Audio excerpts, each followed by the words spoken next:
Good morning, gun nuts. I'm Nathan, and this is the Reloading Press. Welcome to the first video in our reloading series. Today we're going to be reloading the 32 H&R Magnum. One of the first steps to reloading is brass preparation. For a handgun, this can be relatively simple, or it can be relatively difficult depending on how you go about doing things. I've run every one of these cases through a universal depriming die, and then wet polished with stainless steel pins, a very small amount of Let Me Shine and Dawn. So my cases are nice and clean, include my primer pockets. I haven't sized them. They are as standard.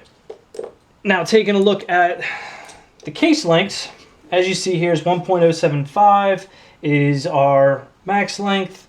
Our trim to length is 1.065. This is the Lyman Cast Bullet Handbook, in case you're interested. Now, I have some of these that are right on the trim to length, 1.065. Then I have some that are 1.050, that are pretty short. I'm not going to trim all my brass to 1.050. Which is what I would do in some circumstances. I would trim it all to the shortest length so that I could get universal crimp areas. Now with these two bullet choices here, this Lee 100 grain round nose and this Lee 90 grain semi-wad cutter, I really honestly don't care too much about where it crimps at. The point is that if the overall lengths are consistent, then the case capacity is going to be consistent, and that's what actually matters. Because if you have consistent case capacity, then you're going to have, consistent pressures and more inherently accurate rounds. Now for somebody who does cast bullet shooting like I do, the cast bullet prep is the next thing. Now these have all been cast. They're over a week old because it takes about a week for these to set. They've all been powder coated, and now let's check them for size. They should be around, for me, 0.314 is the right size for my cylinder. You want to have your bullet size just about to, maybe even just a skosh over your cylinder throat diameter. See, these are coming out about 319, 318 and a half, depending on what side. There I'm getting a little bit of flashing or something. And this bullet is coming out 319 as well. 318, 319. So all these are about 4 to 5 thousandths too big. So we're going to size all these bullets before we go into the actual loading process. So let me show you how we do that. All right, for bullet sizing, I use the NOE method. Now, this comes with a die body, a sizing die that you put into the bottom, and then you utilize one of these, slides in from the top, and that's for the bullets to come through. Now I don't know if these will be able to go through this 30 cal, or if I'm going to have to up it to one of the larger ones that I have. Well, let's go ahead and see. So you screw the die body in from the bottom, and that slides in here, and then you have I have a 30 cal pusher rod that goes in like this. Now this box is designed by Lee, however Uncle Jim designed the Cobra, which helps the bullets to guide them through so that they don't stack, and knocks them over so that they don't push the top off. Really good design by Uncle Jim. So let's see if this works as I hope it will. Alright, so let's go ahead and push this through here and see how she works. Sometimes with powder coated bullets, you need to lube them. Sometimes it's alright without it. Yeah, I'm gonna have to lube these. Alright, now with many of these powder coated bullets, it's not necessarily that you have to lube them to size them, but with these needing to size about 4 thousandths off of them, it's probably not a bad idea.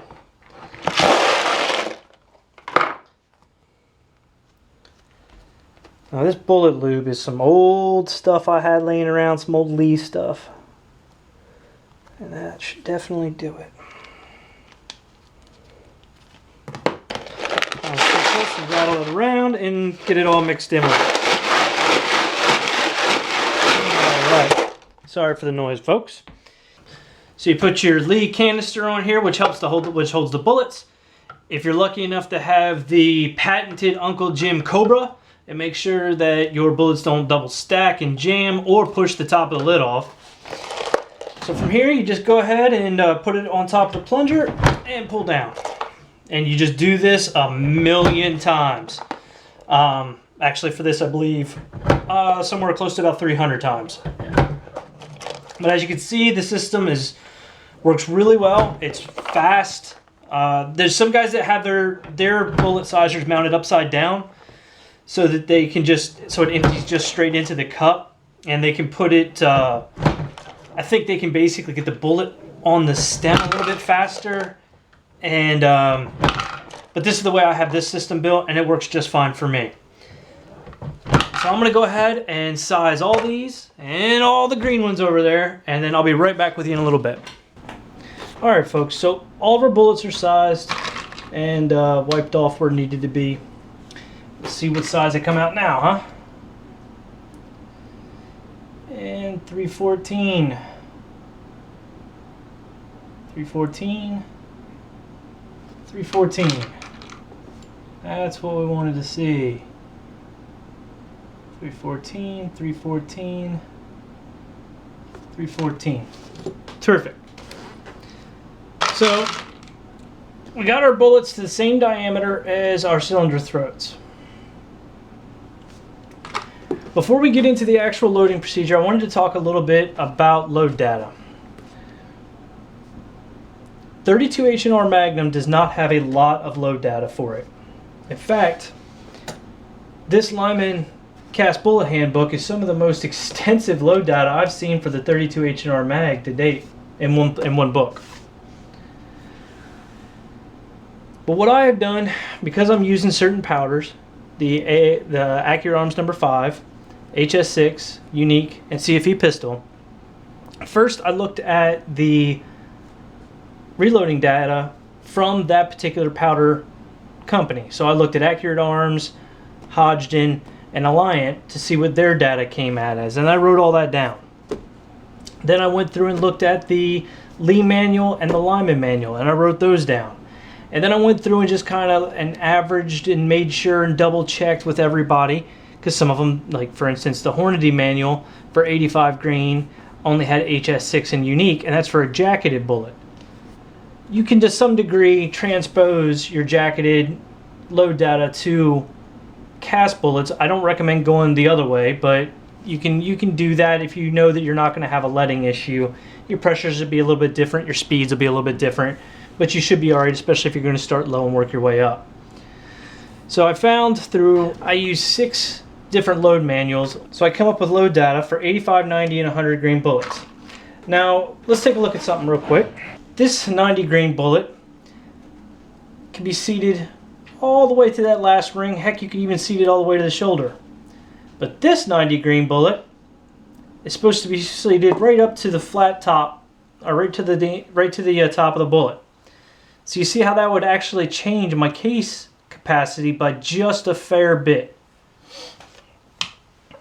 You got to keep that in mind when you're looking at load data and trying to figure out which one's going to be best for which.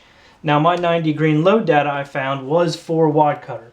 So I should be good to go. I don't think I'm going to have any problem with case capacity. That and the H&R Mag does have a lot of case capacity. If you were loading for a 38 Smith & Wesson or for a 9mm or something with 40 Smith & Wesson, something with a much tighter case capacity, that could become a big issue very, very quickly. So we've got load data for our bullets, and then we've got our cases sorted out. We got our bullets sized. All right, guys, so case sizing in pistol cartridge is something that's often not really paid much attention to. Very rarely, if ever, have I had to size 45 ACP and some even my revolver casings. However, I found with the amount that the sizer works on the 32 H&R Mag, and then how big the cylinders actually are, it does appear as though there is case growth in the 32 H&R Mag. I had some cases that were The actual case length is supposed to be 1.075. All right.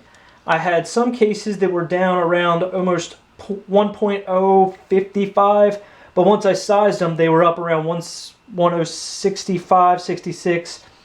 The trim length is 1.065. Then I have some cases here, like this one, who's unsized, who's at 1.086. Make sure you can see that. Well, initially what I was going to do is until I found these 1.086s, is I was going to load short ones and long ones. I was going to split them up. I figured they were about even batches, and that way I didn't have problems with my crimping. Well, it turned out after sizing them, I got the shorter ones up to 1.065, which is trim length, and then I'll go ahead and trim these longer ones. So I'm actually going to be trimming pistol brass. Now, keep in mind with things like this, I prefer to size the brass prior to trimming. That way it ensures that I have the right length. Because there's times when you run it through the sizer and it's going to grow 10 thousandths. For instance, many of these shorter ones were coming in at 1.052, 53, and then after I ran them through the sizer, they were running 1.060, 1.061, 1.062. So keep that in mind, and let's go get set up and finish sizing all this brass. Alright guys, so sizing brass isn't exactly rocket science. I've taken the decapping pin out of my horn desizing die because my cases have already been deprimed. Then all I need to do is run it through the shell holder and up into the sizing die and back down again. With a carbide die, you do not need to use case lube, so with straight wall pistol cases, often you'll see people just running them through dry like this.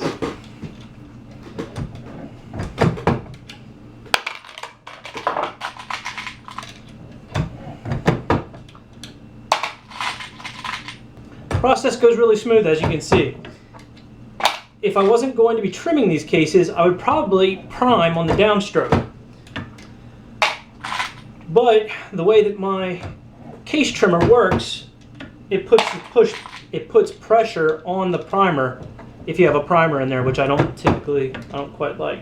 So I'm going to run through. I have 100 of these to run through, and then when I'm done with that, I'll see you over at the case trimmer.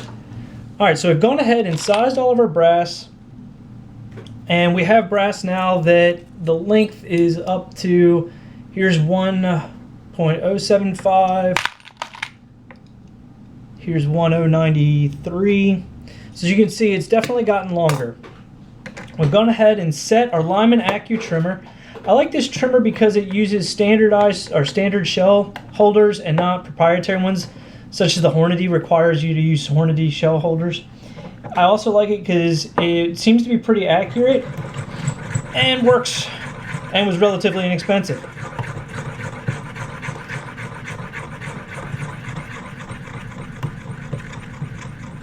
Alright. Let's go ahead and deburr this one and check it before we go starting to run everything through. It's still coming out at 1.075, so I need to make a little adjustment here. Adjusting, here's the one thing I'll say about the Lyman Accu trimmer. Adjusting this is quite painful. So yeah, that's my only complaint with this particular trimmer, is that adjusting it is painful. If it had a micrometer style adjustment on it, then, you know, it'd be a lot easier, but it would also be a lot more expensive.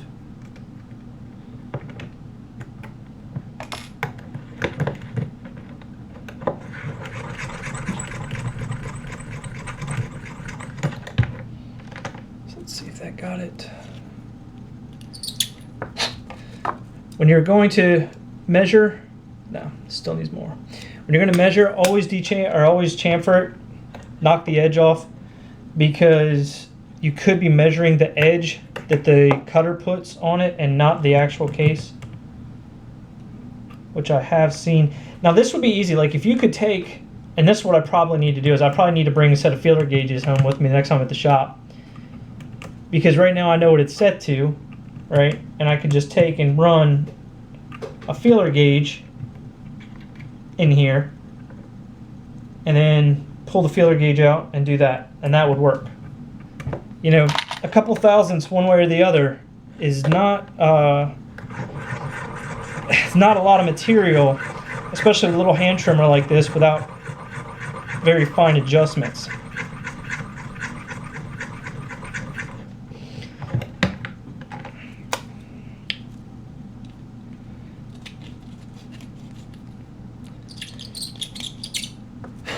And it really has a habit of giving you nothing, then too much. And that's right at 1065. All right. So we got our trimmer all set, and I didn't waste any brass. So let's go through. We got 200 of these to do. I'm not going to have you sit through all this, but you see the process. Lock it down, you spin it. Now I'm not going to be chamfering all these. I'm going to go ahead and cut them, and then I'll chamfer them later. And the reason why is just because it just takes too much time to do it that way. But we're going ahead and get all these things trimmed up, and then we get them chamfered and deburred. And then we're going to be ready to load, guys. The next step would be priming cases, which I'm going to do with a Lee hand prime. So let's get that going. All right, so we have all of our cases trimmed, deprimed, chamfered, deprimed, cleaned, and they're prepped. All right, so the next step is going to be to go ahead and prime them. You can prime on your press. There's a lot of different ways to prime. There's bench primers. Now, what I use when I have a situation like this is a Lee Auto Prime. This is a first gen version, and it's slightly different. And the warning label does say to use CCI primers only. So reload at your own risk. Now, how you set this up? This is already set up for a small pistol. There's a different one. There's a different tray for a large pistol primer and a different anvil. There's a groove in the back, a groove in the front, and you line those up and you slide it up. You take a shell holder from an Auto Prime shell holder kit that you get from Lee. I think this thing's like 10 bucks or something. There's a chart for which caliber and which number shell holder to use. The 32 H&R Mag uses the number 4 shell holder. The handle's in 2 little pieces. So you put the round end up in, and then it's going to be pushing against a spring and the primer plunger. Push up until it matches, and then you're good to go.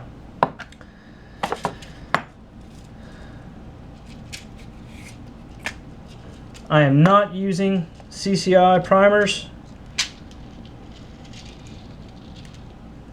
because I don't have any right now for small pistol, and even if I did, I like the Remingtons. So you shake it back and forth like you do a primer tray until they're all facing up. Put on your blast shield. Keep this in pointed down so that you have a good feed of the primers. Put it in your shell, your case, and push in till you get a good. Make sure that you're seating below flush, and you're good to go. Then you just rinse and repeat. And we've got about 250 of these to go. So I'm going to go ahead and start plowing through this pile of cases, and I will meet you back over at the reloading press. Alright, so our cases are all primed up and we're ready to start loading. Typically I would utilize a powder measure for loading, especially this amount of cases. However, being that we're only doing 10 of each load, it's probably just going to be easier and faster for me to use a lead dipper and a trickler. So the first thing I do when I address my powder measure is check it for 0. Once I know it's at 0, I go to my powder weight, which is going to be 4.5 grains.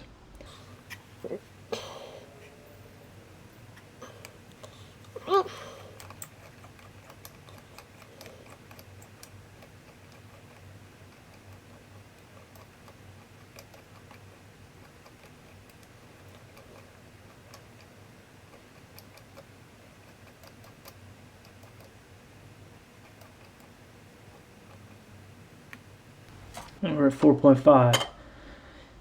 Now I typically, just to double check, take it off the scale, and then put it back on and just check, make sure there wasn't anything hanging up.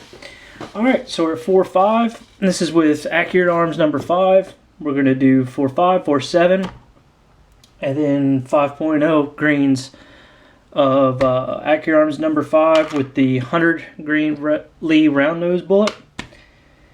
And so let's go ahead and set up our dies and get ready to start loading. Setting up dies for the first time can be a little intimidating. You don't have to let it be though. You can just go ahead and read your manuals and then just do everything slowly. We've already set up our sizer and we've already sized and deep primed all of our cases. So then the next step is going to be expanded. Now what I'm using is a Lee, they call it an expander die, but it is not. It's actually a mouth flaring die. But I use an expander plug from Night Owl Enterprises, NOE. It's specifically designed to expand the ID of the case to .313, which is 1/1000ths under the .314, which my bullets are sized to. This keeps the bullet from being sized by the case and gives me good neck tension. Now to set this die up, I got my case run all the way up, and I just go ahead and screw this thing down. And you can pretty much so run it down, darn right there, be fine. Okay.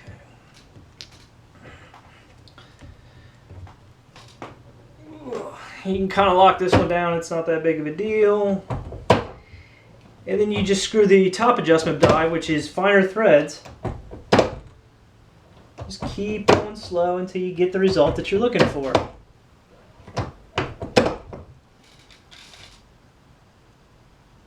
Alright. So now the bullet will fit down in there. Allows the bullet to go in more squarely when you go through the bullet seating die. So I'm going to set this to the side. I'm going to try one more case. Just make sure that this thing's set properly.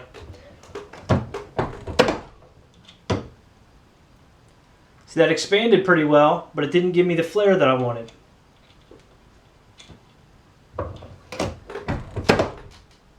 So just go ahead and just make a couple little adjustments. And that should get it. Oh yeah, perfect, perfect, perfect, perfect. So we're at 4.5.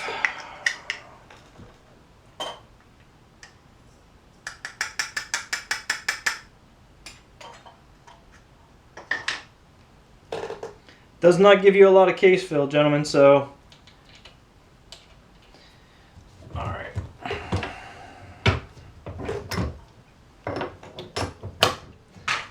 Our next die is going to be our bullet seater. Now with this die, you can do the bullet seat and the crimp at the same time. However, that's not what we're going to be doing today.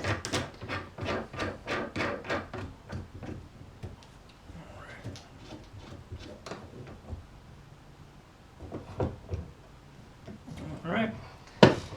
Now we're going to run up into this die, which is actually a lead bullet seating die, with the seater plug taken out, so we can go ahead and just use the taper crimp portion.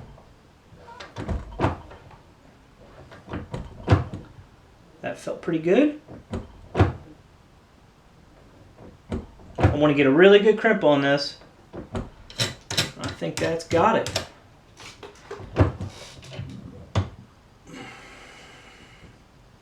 Alright, so there's your first one.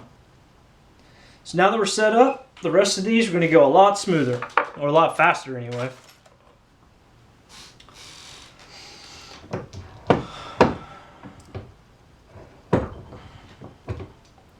Let's run this up through that expander die again. Trickle powder.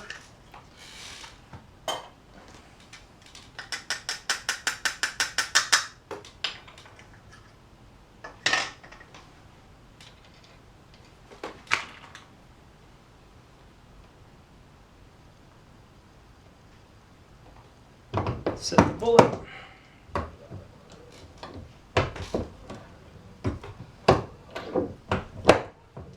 Crimp it.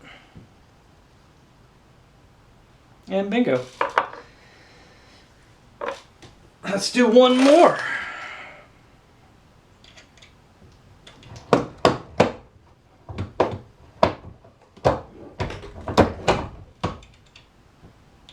Expanded.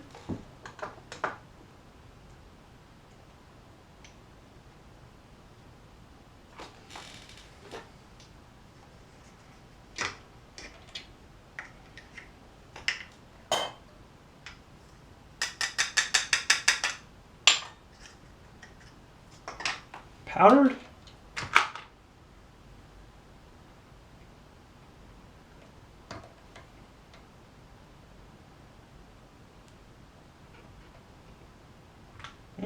Might need to work on that expander a little bit more.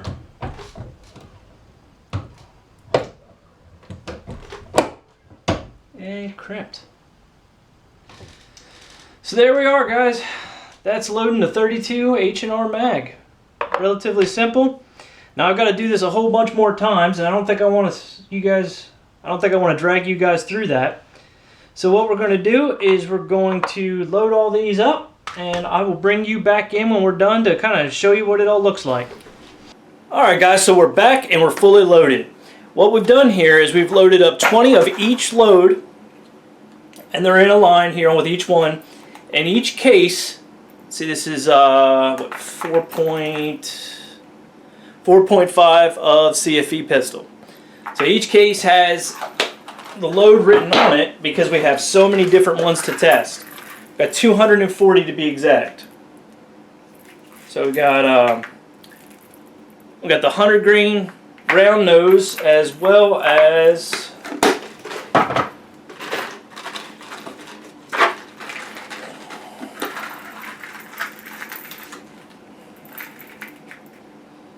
the 90 grain semi-wad cutter.